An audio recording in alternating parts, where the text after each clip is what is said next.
हाँ तो नमस्कार प्रणाम। जिससे कि देखा था वो भूषण स्टार शो तो जानी कि बर्बादी शो। हाँ तो रोलन के एगो बात हम कहे आल बानी, लेकिन वो बात हमरा पेट में चूहा नियर कूदत ताटे।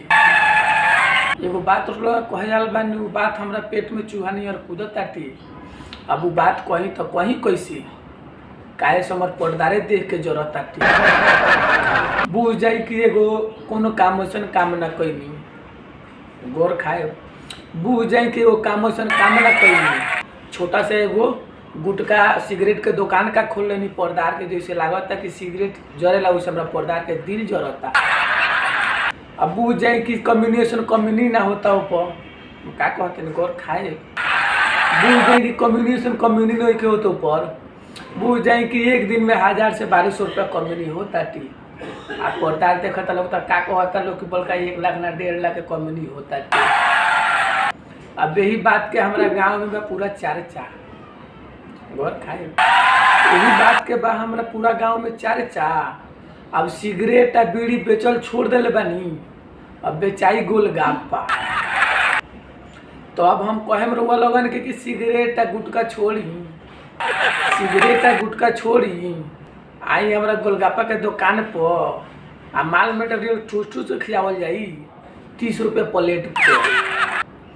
तो ऐसा तो हम लोग खबर आवत ताटी, ऐसा खबर आवत ताटे, लेकिन बानी हम अकेले। ऐसा खबर आवत ताटे कि बानी हम अकेले।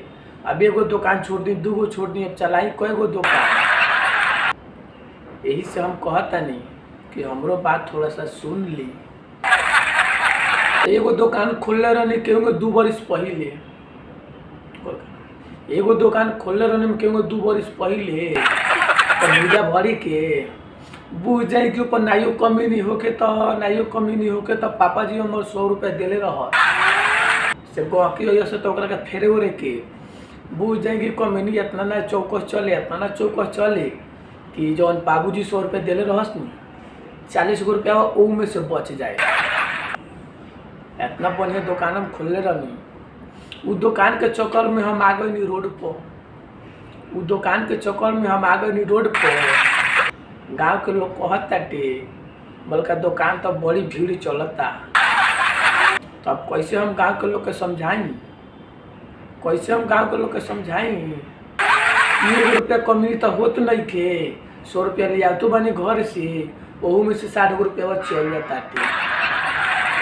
ऐसा दुकानदार के पाले पड़ गल बानी, ऐसा दुकान के पाले पड़ गल बानी कि 100 रुपया मिलता वो दे देता नहीं।